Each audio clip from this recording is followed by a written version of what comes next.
Today's episode of the Counselling Tutor Podcast is sponsored by Web Healer. You're a counsellor in private practice and you need a website, or you've got an existing website which you need help with. Web Healer are offering Counselling Tutor Podcast listeners, that's you, £100 off the cost of a website design and build. Now, Web Healers specialise in websites for counsellors and psychotherapists. It's what they do. And the Web Healer team provide a completely non-technical, done-for-you solution, leaving you to focus your time on your clients. Operating for 20 years, Web Healer are a trusted resource amongst counsellors when it comes to getting your practice online. So get the package details and claim your £100 off coupon for your new website by going to counsellingtutor.com/website. That's counsellingtutor.com/website. Hi, I'm Rory and welcome to episode 296 of the Counselling Tutor Podcast. Our special guest is Phil Mitchell. He's a senior BACP accredited counsellor, psychotherapist and supervisor. He holds an accredited diploma in person-centred counselling and psychotherapy from the University of Warwick. He has a postgraduate certificate in person-centred supervision from Temenos. He's also an accredited cognitive behavioural therapist holding a qualification from the University of Birmingham. He's also an author and professional speaker on the subject of male sexual abuse. Today, Phil joins us to explore the infrequently discussed subject of abuse by women towards men, and we'll be delving into a subject of misandry, a term which denotes contempt for or ingrained prejudice against men. And with that said, let's get on with today's episode. Welcome to the Counselling Tutor Podcast, the must-listen-to podcast for counsellors, psychotherapists, and counselling students. Here are your hosts, Rory Lise Oakes and Ken Kelly. Oh, such a warm welcome to you, our listeners, to episode 296 of the Counselling Tutor Podcast. Rory and I are delighted that you have joined us. And a great episode for you today with 3 stops on the journey, one which Rory has already given you a sneak peek at. But we're going to start with ethical, sustainable practice, where today we're speaking about self-care strategies and navigating lone working in counselling. Such a very important topic that we're going to dive into there. In Practice Matters today, Rory's already given you a sneak peek. He interviewed Phil Mitchell, working with men abused by women.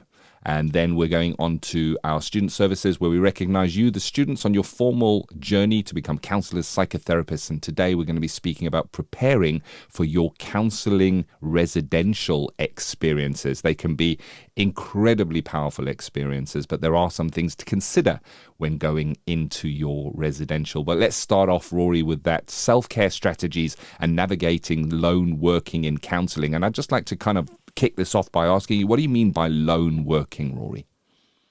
Well, I think that's a very good question. I mean working alone, in other words, working in your home alone with no one around, or maybe working in an office where there's no one around.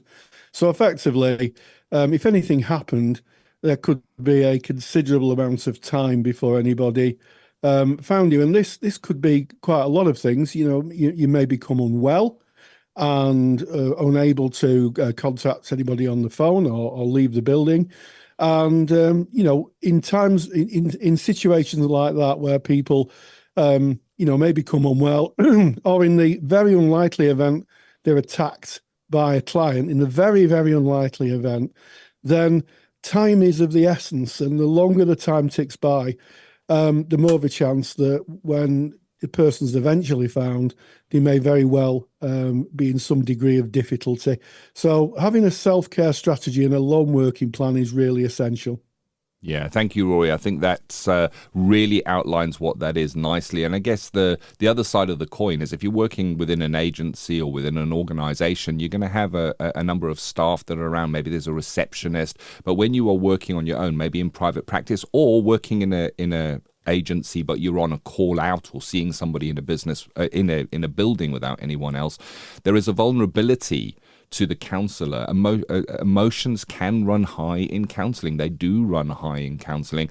And of course, as you said, Rory, in the very unlikely event that a client may become unwell and unstable within a session, and that can maybe result in a threat, or the counsellor can feel unsafe. What are you going to do if you do feel unsafe? Maybe in a placement, you might have a button that you might press that would alert someone, but if you're on your own, you don't have that.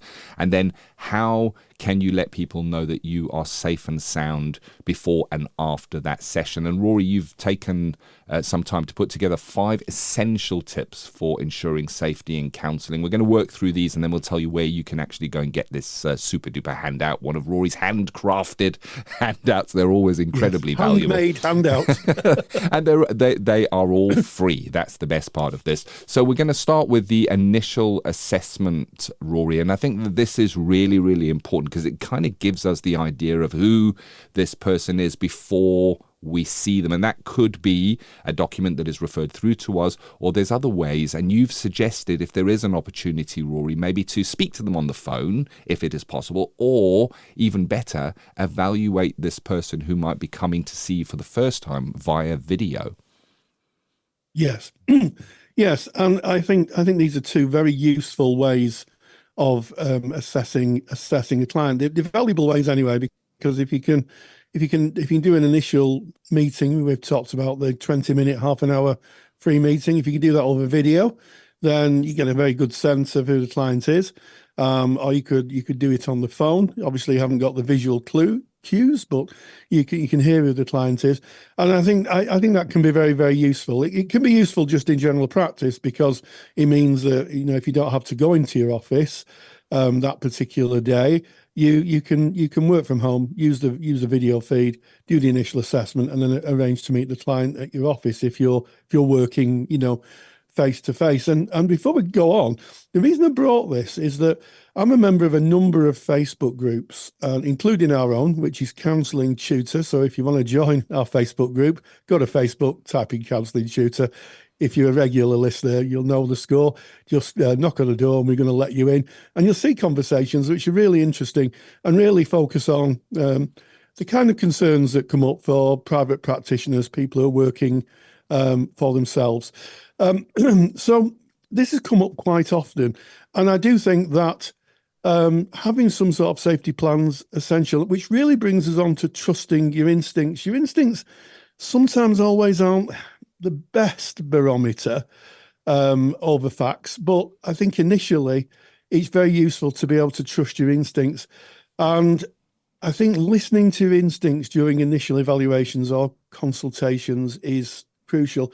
And if something feels off, you could refer the client to another professional or another person in the building or a counselling location for the initial meeting. You could make sure, what I'm trying to say here is, you could make sure there was someone else in the building when you met the client for the first time. And I have to say, in the Facebook groups that I'm a member of quite a few therapy Facebook groups, and there seems to be quite a discussion about, shall we say, clients who are calling for a different service than counselling, who may be phoning for something that's maybe different to what's being offered in counselling.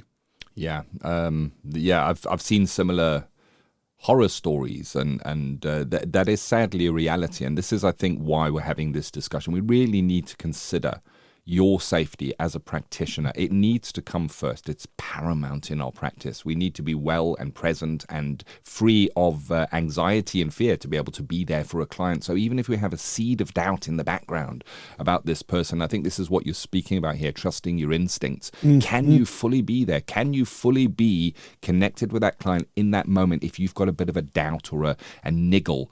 I can look back on my life, Rory. There are many times in my life where I did not trust my gut feel, where I went against my gut feel.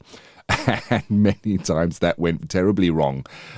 So I guess it's a wisdom thing that eventually you get a gut feel that you can use to kind of direct you there. And of course, so we've looked at the initial assessment or looking at this person before they come in, with looking at trusting your own instincts and potentially being able to speak to them or even see them before they come in, I would consider looking at what is the presentation. So if the person is coming in for violent anger outbursts, that would kind of be a clue that you might want to put in some additional support. Not that they would do anything, and we're not suggesting that would happen, but it's about looking to your instincts and putting the protocols in place. And we now go on to number 3 on this list, which is those safety protocols.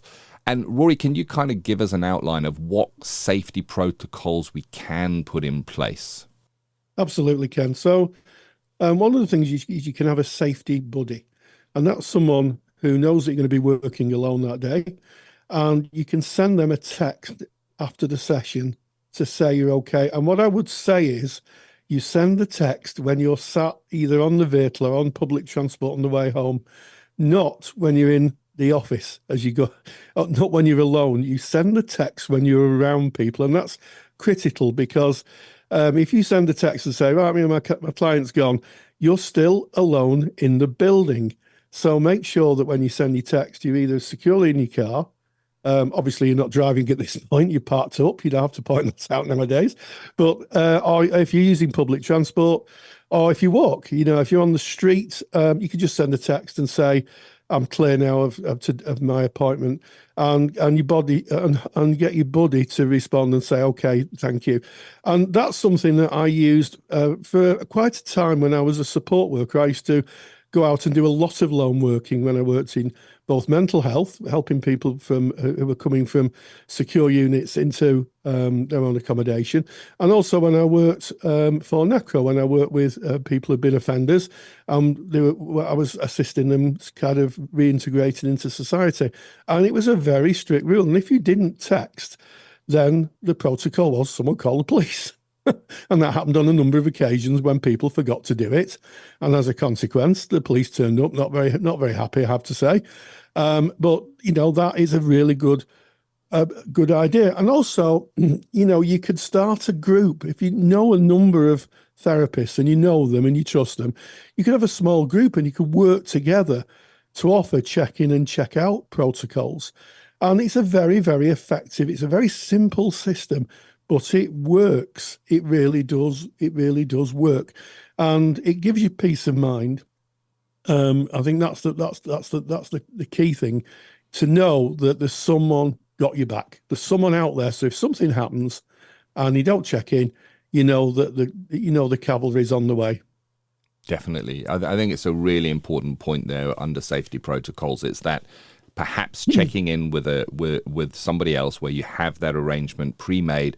Just as the clients arrived, you can say, right, client's just arrived now. Before you kind of welcome that client in, they will know around about an hour later they should be receiving a follow-up text from you to say that you're okay. And if they don't hear from you after that hour, and they've kind of factored in the time it might take you to just say goodbye to the person, they can take an action, and that might be reaching out to you to make sure you're okay, and that might be then reporting that up a chain. Like you said, Rory, within your example there, it may even be the police, depending on how you are working and what you've set up. And that's why it's important to set up those safety protocols. And I love the idea of starting a group, because you get to kind of share ideas within a group and see what works for other people. And then, of course, there's the last resort identification that you've put on, Rory, at number 4 in these tips, which is to consider having a sealed envelope containing your appointments, names, and contact details that a third party can access if something happens. It's almost like in emergency, break the glass. If you can't hear from me, you can't contact me, you don't know where I am, check this envelope. That's going to give you a heads up of what my movements are and who I've been seeing, Rory. Absolutely. And the reason I wrote this was because as I was writing the handout, I had to nip out of the office. And when I came back, my computer had locked and I had to put my password in. And I thought to myself, a number of therapists now, quite rightly so, are very, very, very kind of security conscious. And they secure, we've talked about this so often with data protection. They secure their notes in, a password protected folder. But, if you're working alone, time is of the essence. And if if someone didn't come back from an appointment and, they were trying to find out where that person was, if you had to crack someone's computer open, it can be done, but it takes time.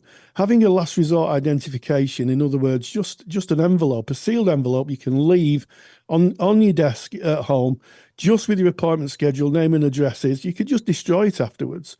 Then you know that in the worst case scenario, break glass basically, and the assistance can come to you because, as as we might go on to talk about in this podcast, with a certain case that happened a good few years ago, time was very, very crucial, and as time passed, the chances of finding the person became less and less. And I'm talking about Susie Lamplugh, the estate agent, who went to an appointment and never returned. And they don't know where she is now. They know that she's probably sadly dead, but they don't know any other details than that. There are some suspicions, and I think someone may have been charged recently, but it was time that hampered the police because they didn't know where to look. Yeah. So last resort identification, very, very useful. Thank you, Rory. And, it's interesting that we have to look at things like this because we protect our clients' details. I mean, it's part of the law is protecting those details. But when it comes to our own personal safety, if they are locked away and behind a password or something, nobody can access them, and somebody needs to know who it was that we were seeing, it's important that they're able to access that information for our safety. And then emergency communications. This is number 5 on the 5 essential working tips to ensuring safety in counselling work. We've spoken now about kind of what you can put in place before the session in terms of the assessment and how you might have somebody looking out for you before and after to make sure that you're okay. But the emergency communication might be that something comes up in the session and you have a need to reach out and let somebody know that you are in a distressful situation, Rory. And I guess what you've put here is that always keep a phone or other communication device with significant numbers pre-saved. In a time of crisis, it can be really difficult to think clearly. You want a very, very simple protocol to be able to reach out and call somebody. And there are also some applications that you've mentioned here, Rory, for lone working. Yes, there are, and you can look if you kind of look at the Apple Store or the Google Store.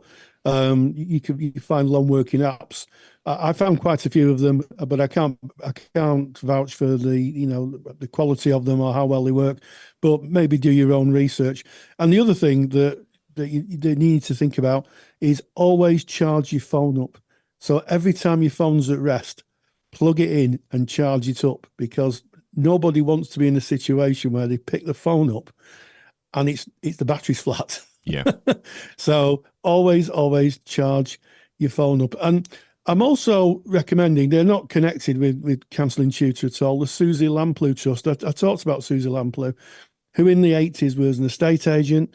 She went out to see a man called Mr. Kipper at a property on her own, and she never, ever returned.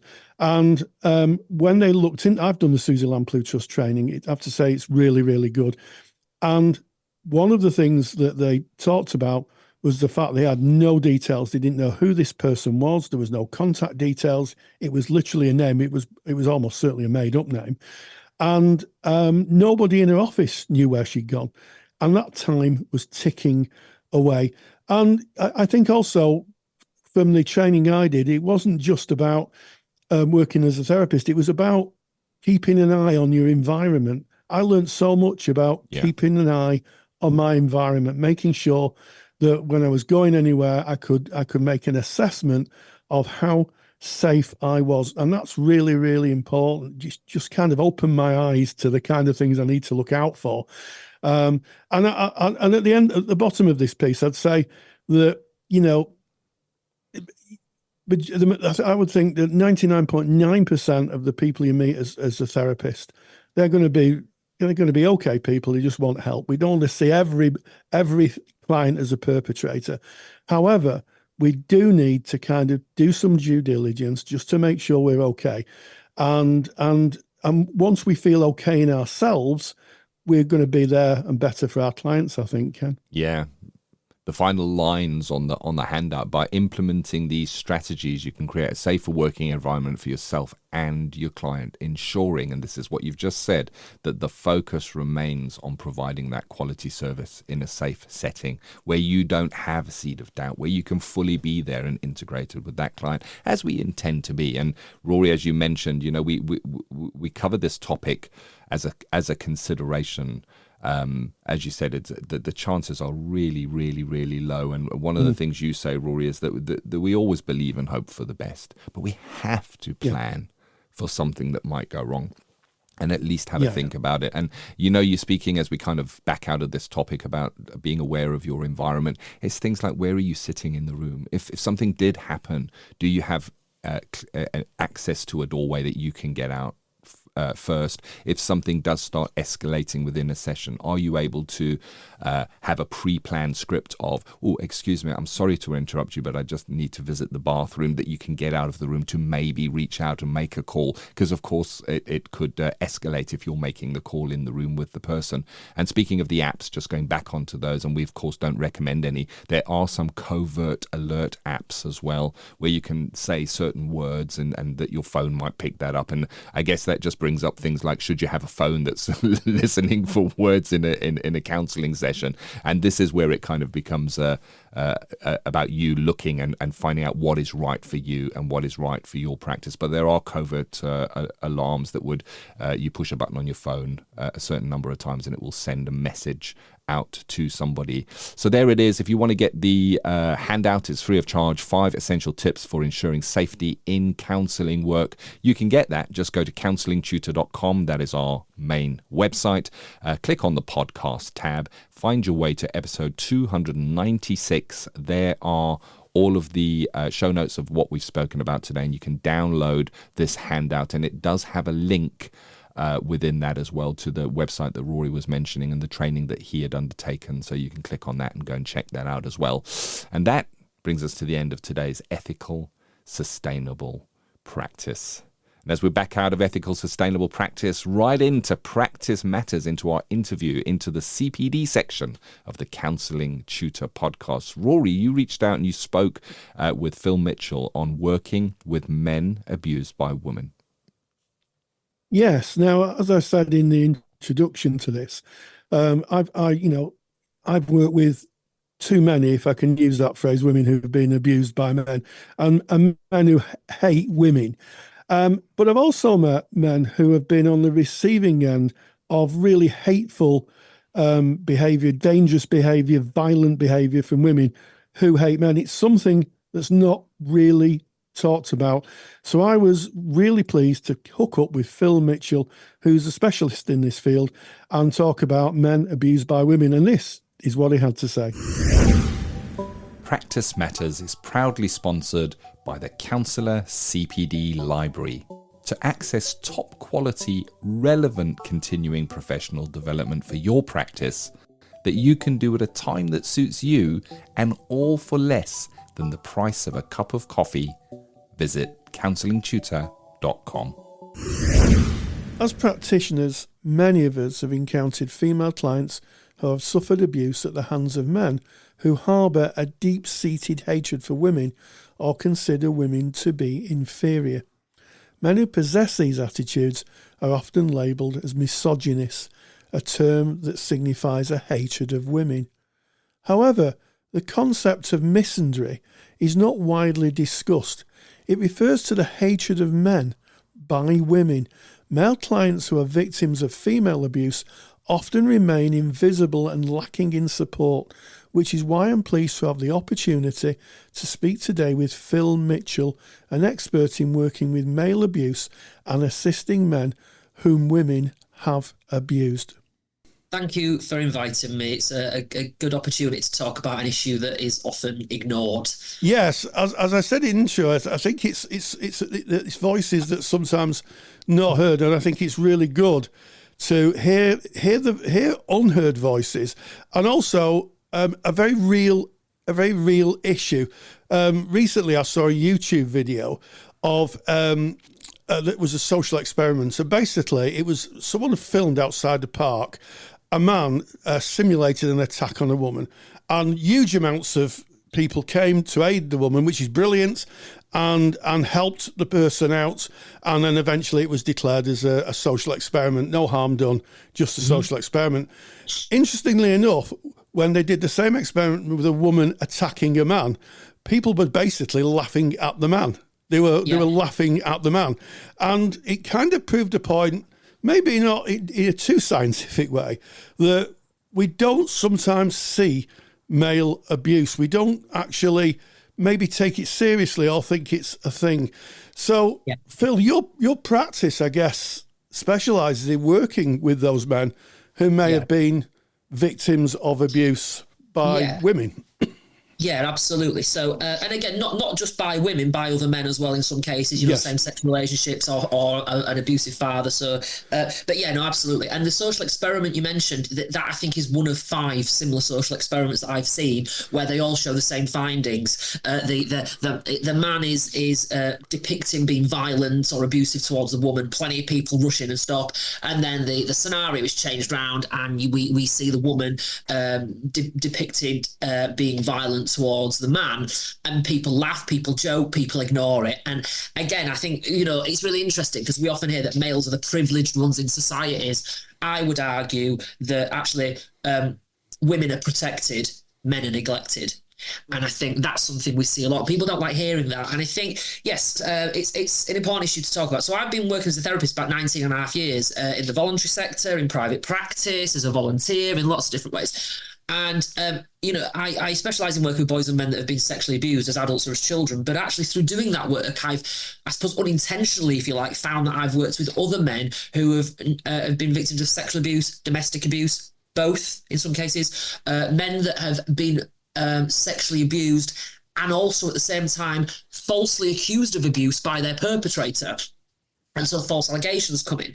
And so I've found that I've worked with a lot of boys and men. I've adapted my practice quite radically, if you like, and quite massively to make use of what psychology calls sort of male-friendly approaches. And I've seen a massive increase in boys and men getting in touch with me.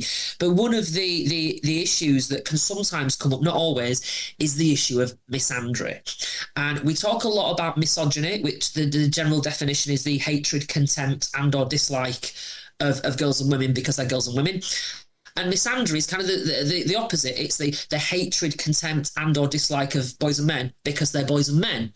And I should say that women can also have misogynistic views about men. I'll say that again. That women can also have misogynistic views about other women, and men can have misandristic views about other men as well. It's not just men versus women and women versus men.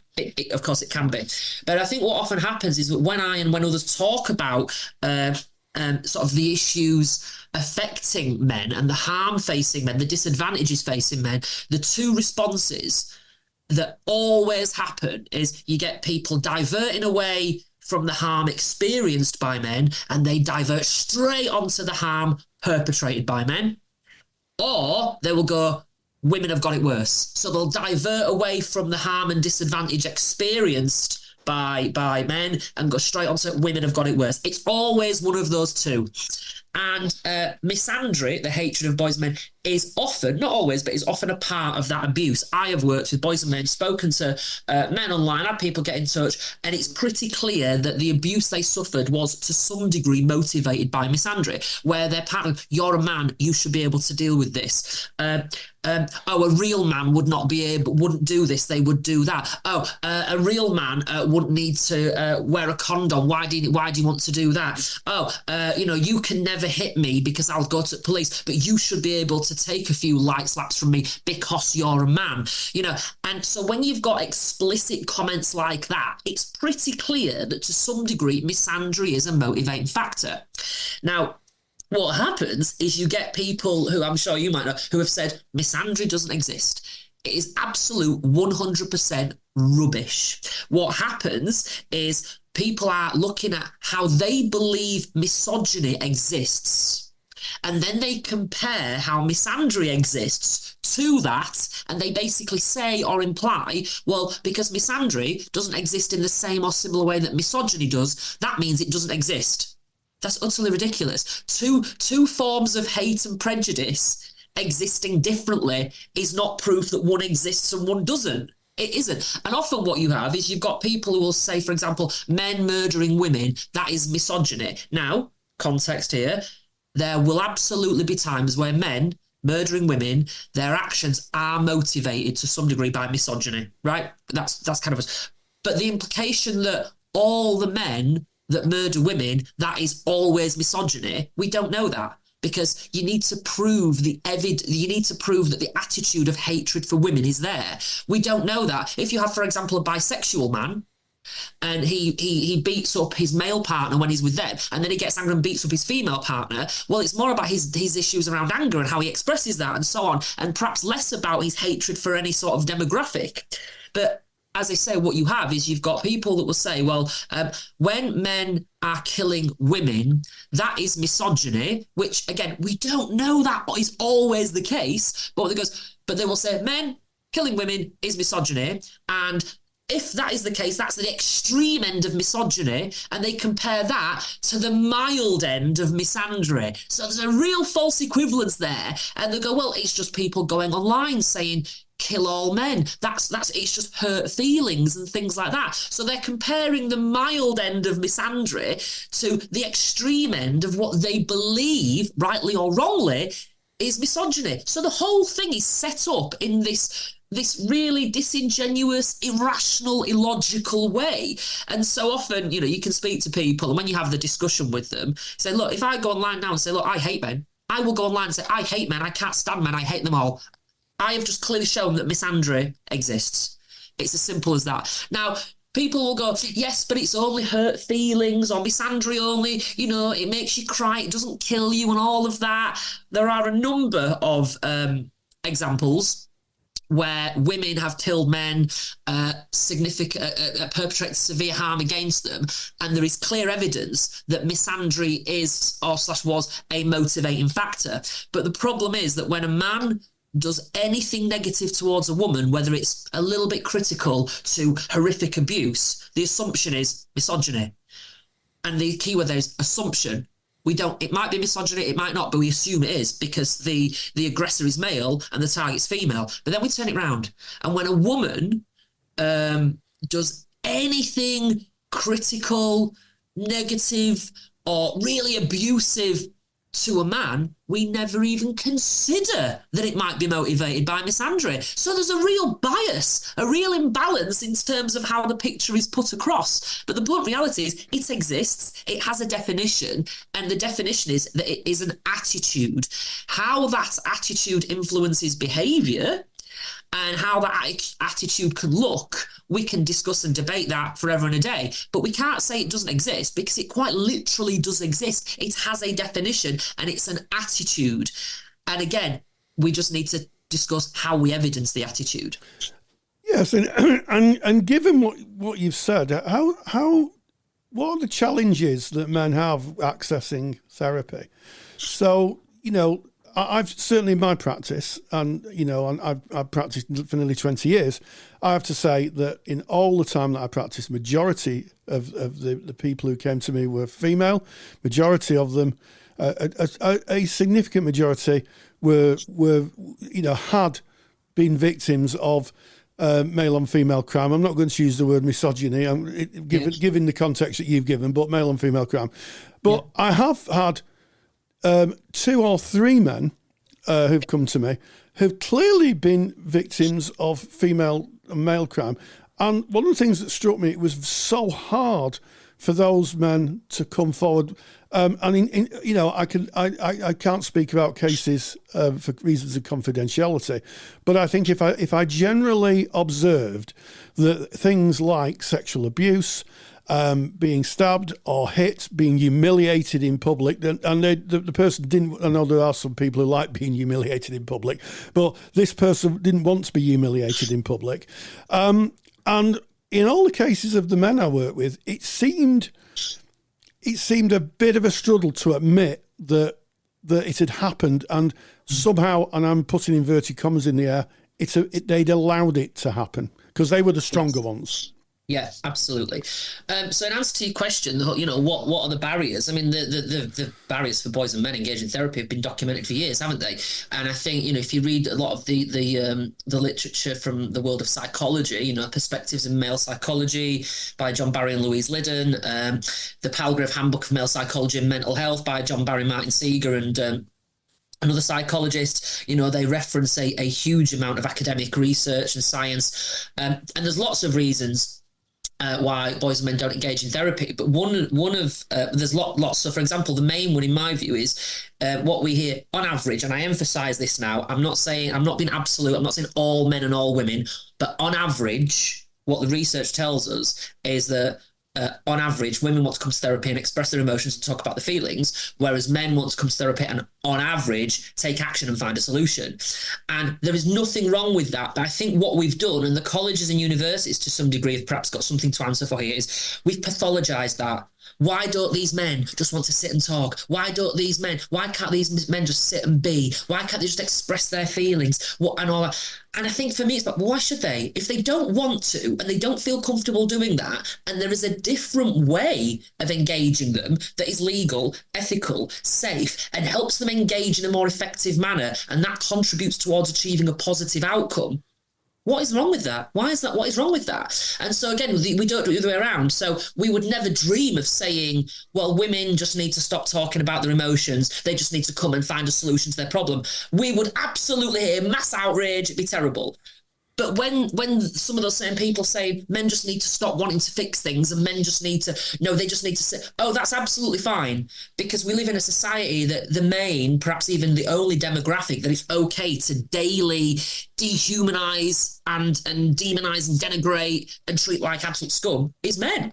And we do very little about it. There's an article in The Guardian that came out yesterday saying, The Guardian, we want to hear from professionals, teachers and community workers. What do you think about the attitude boys have about girls? No one is even asking at all about the attitude girls might have about boys, which is very interesting because you just have to go online and the massive amount of misandry, kill all men tweets, all of that, huge. There are more accounts online dedicated to hating men than hating women. There are more accounts online dedicated to kill all men than kill all women. There are more accounts online with people highlighting that they're a proud misandrist compared to being a proud misogynist. And I think that's because misogyny is absolutely unacceptable and it's condemned and there are headlines and there's funding going into tackling it. Whereas misandry, we're fine. We keep doing it every day. We celebrate it. We promote it. We do it. And that element can affect boys and men having therapy. So I've spoke with a number of men over the years. And again, everything I'm saying today, I have permission to share. But they basically said, I saw one therapist and she was really, really nice and really lovely, but she was saying that, how can we fix your toxic masculinity? What is it about my toxic masculinity? And if you read John Barry's research around contemporary issues in dealing with masculinity, his study, I think there's a sample of just over 4,000 people. The vast majority of them are saying that they thought toxic masculinity was a harmful term and probably did more harm than good.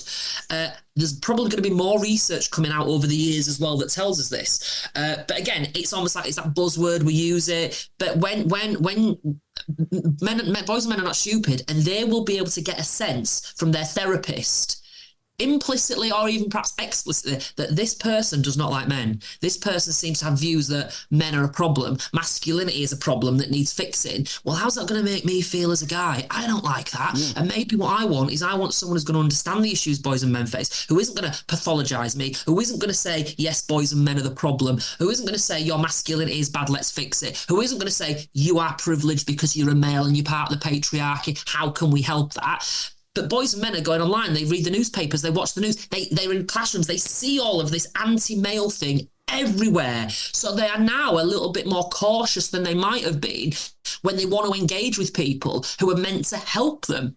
That's one issue. The other one is, again, as I've said, we expect on average boys and men to engage in therapy effectively in a way that girls and women do. Let's pick up on that point because there are differences. I mean, it's one of the interesting things is that many years ago there was a really high profile case of a football coach who'd been convicted of abusing young boys.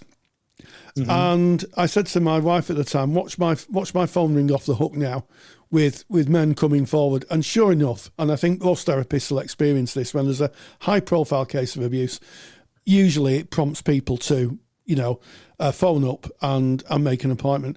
And it's quite interesting that it's a very different way of working. I found as a man, and I speak as a man, a very different way of working with men as I'd worked with women. As you say, generally speaking, and all I can say is how I've experienced the world, is that men tend to want to be more solution focused. What can I do?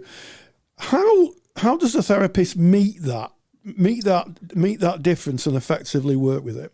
Well, there's lots of different ways. So again, I'd certainly recommend anybody who's listening, read the Palgrave Handbook of Male Psychology and Mental Health, read Perspectives in Male Psychology, read the briefing paper that the British Psychological Society released in November 2022, which gives hints and tips on how to use what we might call male-friendly methods to engage with men. So there's stuff out there. I think the world of psychology, in my view, streets ahead of the world of counselling. They are a lot less likely to pathologise men or see them as a problem and acknowledge the differences. But sometimes it's just using subtle language change. So, for example, rather than saying to, if a man is sitting in front of you and he goes, I'm here, I can't deal with my problem, I just can't deal with it, can I? And I'm weak, and that's why I've ended up here, and I don't want to be here. And, some people might focus on emotions and feelings and go, it's okay to be vulnerable. It's okay to be here. It's okay to be vulnerable. You are going to be vulnerable, and it's okay to feel that way with me and empathise and validate. And that response, there's nothing wrong with it if it works and he responds to it. The problem is if you keep doing those sorts of emotional focused empathic responses and he doesn't like it, he doesn't feel he's getting movement, it's not enough for him, he wants a little bit more action and solution. So a different way of doing that, using elements of what psychologist Martin Seeger calls archetypal masculinity, you reframe it and maybe say, do you know what, I guess that's one way of looking at it, but could there be another way? Could there be another way, like, honestly, you don't really want to be here and it's difficult for you to be here, and you've got through that difficulty by making the appointment, going through with the appointment, and you're still sitting here now, and you're saying that maybe you coming here shows that you're not dealing with things. Maybe you coming here is the start of you dealing with things, and this is the start of you tackling your problems and taking control. And some people go, and anyone who's hearing this who gets immediately defensive about it, ask yourself why. Why are you defensive? One size does not fit all, and we should not assume it does, regardless of gender and anything. But it doesn't. But there are average differences. The science, the literature, the research backs it up. I used to think, and I'm a bit embarrassed to say it, but the reality is I used to think all of the differences that we see between men and women, it's all because of society, it's all because of upbringing, it's all because of environment. It has nothing to do with biology, nothing. Then I read huge amounts of research, literature and all that, and I thought, I was wrong. It's nature and nurture, not nature or nurture. Now, how much one is more influential than the other depends on, that's a different issue, but it's both. And so I changed my approach. I changed my website. So rather than saying something like, come to therapy, express your emotions, talk about your feelings, it's okay to be vulnerable, I changed the wording on my website to tackle your problems, take control, etc. And when I did that, I saw a significant increase in men getting in touch with me for therapy. And that's when I thought, this clearly works. And then in the therapy, and I monitored outcomes and all of that, I thought, this is working.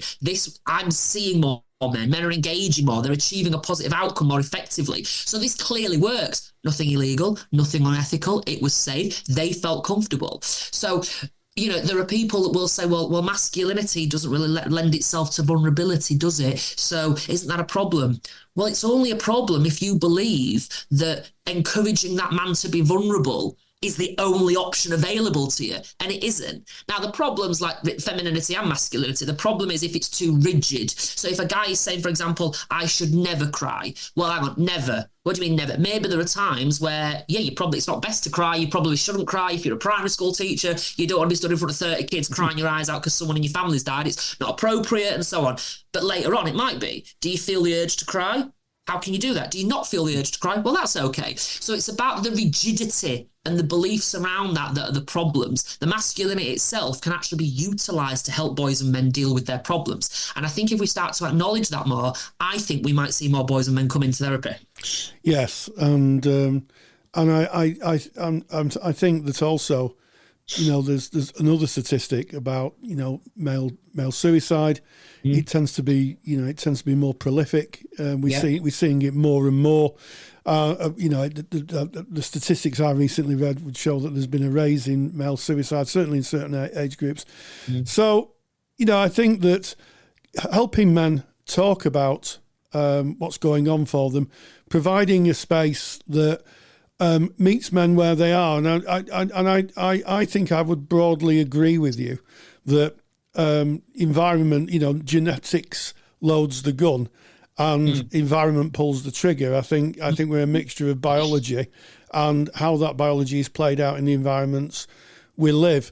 And it may be worth thinking next time you come across a hashtag that says "kill all men," maybe worth just taking a time to reflect and think, what might be a joke to some people may be literally a matter of life and death for some men. And I have to say, in terms of the feminist movement, I've got a lot of female friends who would describe themselves as feminists, and they are all lovely. They define themselves in the world as who they are, want to make their part of the world one that they can grow and develop and be seen as equals, and be in an arena with, I guess, the rest of humanity.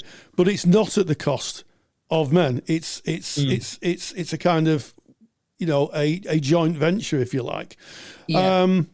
But it's been a very interesting discussion, and if I were to ask you what you hope that people would take away from our time together, what would you offer?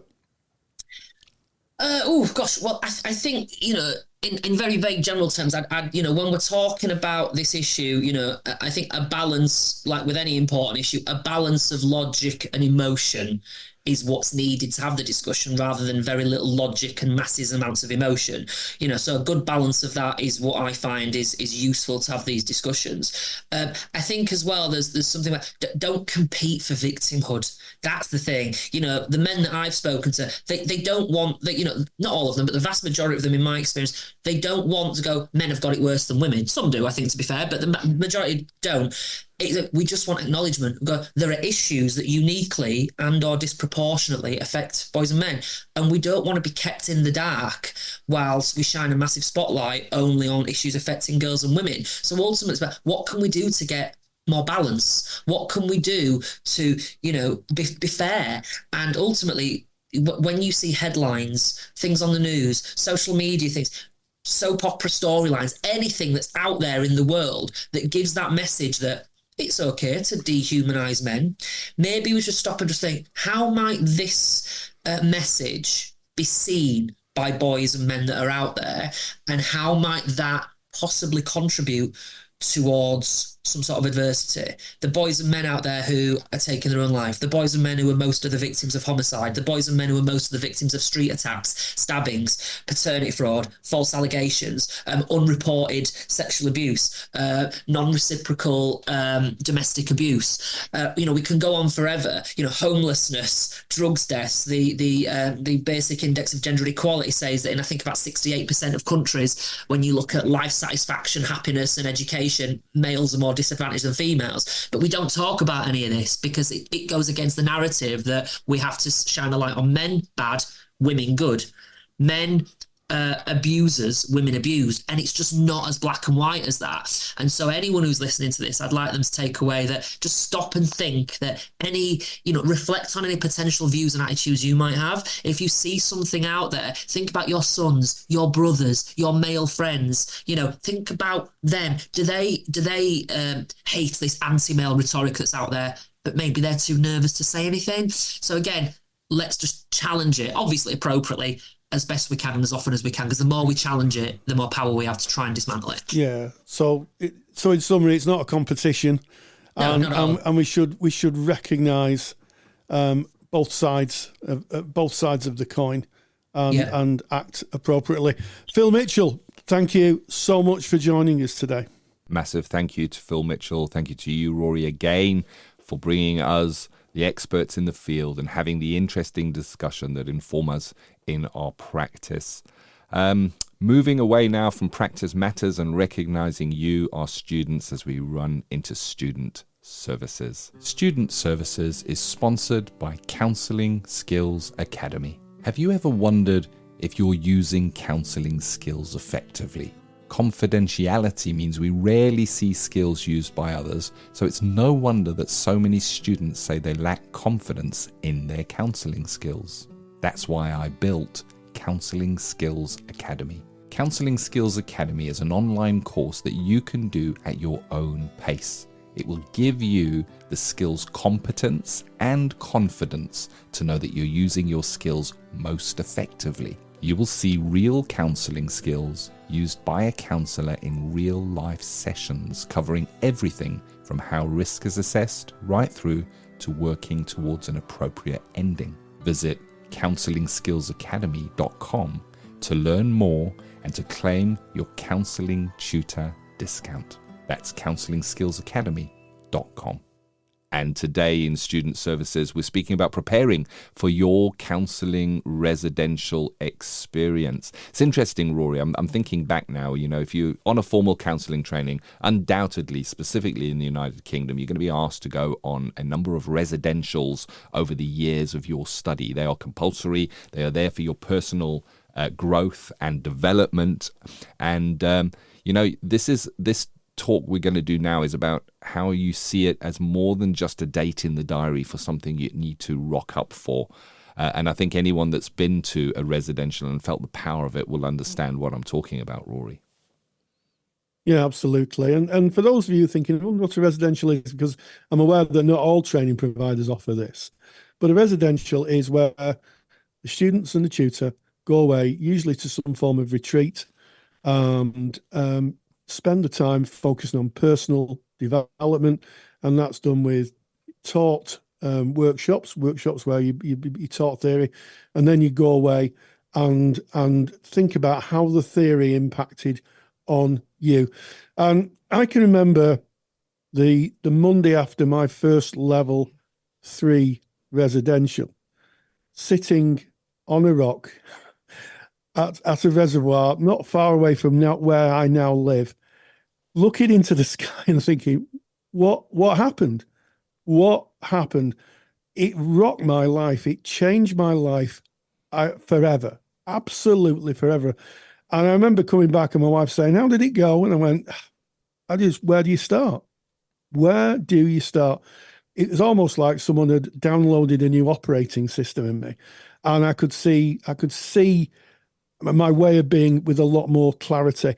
So the reason I'm sharing this is that, it's different for everybody, but in my experience, leading residentials and certainly being part of a student cohort on the residential, it is a very, very powerful, it's a very powerful thing that you're moving into. So in terms of preparedness, I think the first thing is just to acknowledge that it's going to be eye-opening and heart-opening and emotion-opening, and to embrace that, lean into it.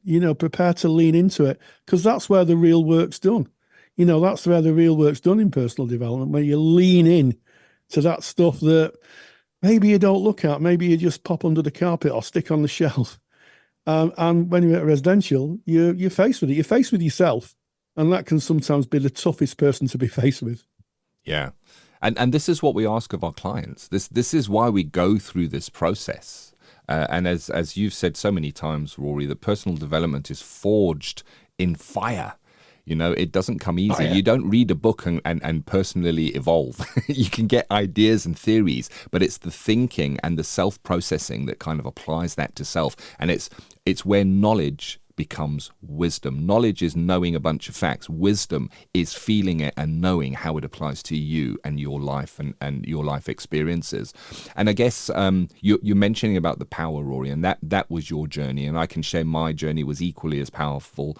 You were there, Rory. You were the tutor. I was a student, and you know how powerful it was for me. And I found myself broken down, sobbing during my residential experience, not in sadness. Now that's interesting, and I would struggle today to convey in words what the emotion was that I was feeling at that time. It certainly wasn't sadness. It was a mixture of so much stuff that even now today, when I'm looking back at that moment, I can feel the hairs on my arms raising. It was a significant moment. But similarly, you know, the process of personal development is personal, and there needs to be an openness of self. And this is why we're speaking about this. In preparation, what can you do? Well, perhaps with your journaling or with your quiet time where you might contemplate and think about the upcoming residential, you might think about how you might be open, how you might trust, how you might let down guards that we have in our everyday run-of-the-mill lives. Because going in, being open and expecting to maybe feel some emotions that might be confusing, might be in some instances distressing, sometimes it can be relieving. It's a plethora of emotions. And as we see in our clients, they go through this rainbow of emotions as well during the arc of therapy. And in preparation for counselling residential experience, if you can, if it is at all possible, try to book off work or take a break from whatever your daily schedule is on the day after returning from the residential, because you can find yourself in a place of much process, so much going on, so many feelings and a lot to work through and process, and having to kind of leave that and go into work the next day and say hello everybody and just forget about it is tricky. It's not impossible, and it may be that you can't do that, but if you are able to take a day's leave, it is certainly worth putting a day's leave or a day out for you, for your own self-care to process after you come back from a counselling residential experience.